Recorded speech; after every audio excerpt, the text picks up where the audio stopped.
जो बात करेगा कन्नड़ बोलो, हिंदी बोलो,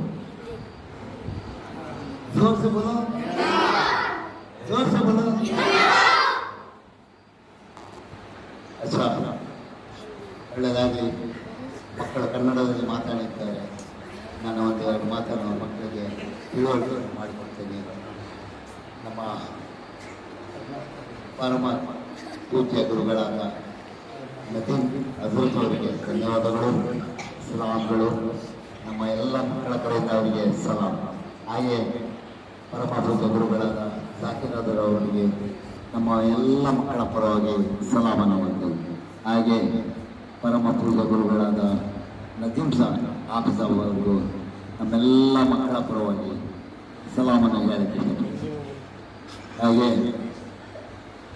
ನಮ್ಮ ಮಕ್ಕಳು ಬಹಳ ಖುಷಿಯಾಗಿದ್ದಾರೆ. ನಮ್ಮ ಅಣ್ಣ ತಮ್ಮದಿರಿಗೆ ಒಂದು ಮನವಿಯನ್ನು ಮಾಡ್ತಾ ಇದ್ದೀನಿ. ಯಾರು ನಗಬೇಡಿ, ನನ್ನ ಮಕ್ಕಳು ಮುದ್ದು ಮಕ್ಕಳು ನಗಬೇಡಿ, ಮಾಸೂರು ಮಕ್ಕಳು. ನಾನು ಹೇಳಿದಕ್ಕೆ ಸ್ವಲ್ಪ ಕಿವಿ ಕೊಟ್ಟು ಕೇಳಬೇಕು. ಎಲ್ಲ ಇಲ್ಲಿ ಕಿವಿ ಕೊಟ್ಟು ಕೇಳಬೇಕು. ನೀವು ಕನ್ನಡ ಕಲಿಬೇಕಾ? ಕನ್ನಡ ಕಲಿಬೇಕು. ಕನ್ನಡ ಬೇಕು, ಹಿಂದಿ ಬೇಕು. ಕನ್ನಡ ಬೇಕು, ಹಿಂದಿ ಬೇಕು. ಹಿಂದಿ ಕನ್ನಡ, ಕನ್ನಡ ಹಬ್ಬ ಈಗ ಮಾತಾಡ್ಬೇಕಾ? ಕನ್ನಡ ಮಾತಾಡ್ಬೇಕಾ? ಹೇಳ್ತೀನಿ ಕನ್ನಡದಲ್ಲಿ. ನೋಡಿ ಮಕ್ಕಳೇ, ಮುದ್ದು ಮಕ್ಕಳೇ, ನೀವು ರೂಮಲ್ಲಿ ಕ್ಲೀನಾಗಿ ಗುಡಿಸಿ ಸ್ವಚ್ಛವಾಗಿ ಮಡಗಬೇಕು. ನಿನ್ನೆ ನಿಮ್ಮ ರೂಮ್ ನೋಡಿದ್ದೀನಿ ಮಕ್ಕಳೇ. ನಿಮ್ಮ ರೂಮಲ್ಲಿ ಕಸಗಳು ಒಂದು ಡಬ್ಬಲ್ಲಿ ಹಾಕ್ಬೇಕು.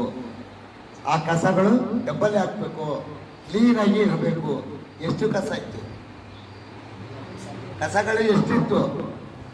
ನಿಮ್ಮ ನಿಮ್ಮ ಜಾಗದಲ್ಲಿ, ನಿಮ್ಮ ಮಂಚದ ಕೆಳಗಡೆ ಎಷ್ಟು ಚೆನ್ನಾಗಿ ಕ್ಲೀನಾಗಿ ಇರಬೇಕು ತಿಳ್ಕೋಬೇಕು. ಕೇಳ್ತದ? ಎಲ್ಲ ಚೆನ್ನಾಗಿ ಅದು ರೂಮ್ ಕ್ಲೀನಾಗಿ ಇರಬೇಕು. क्या बोलता? तुम्हारा मकान में जो कचरा नहीं दिखना, क्लीन से पाक सफाई में रहना है ना. कोई इंस्पेक्शन का आती, कोई देखना आता, बड़े लोगों क्या ऐसा रखा है,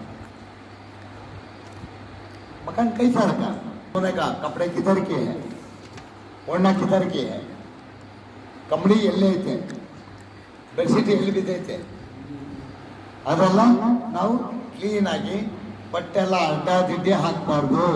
ಇಲ್ಲಿ ಕೇಳಿ, कपड़े पूरा पाक साफ, रूम में पाक साफ, तुम्हारा ट्रंक में रखना.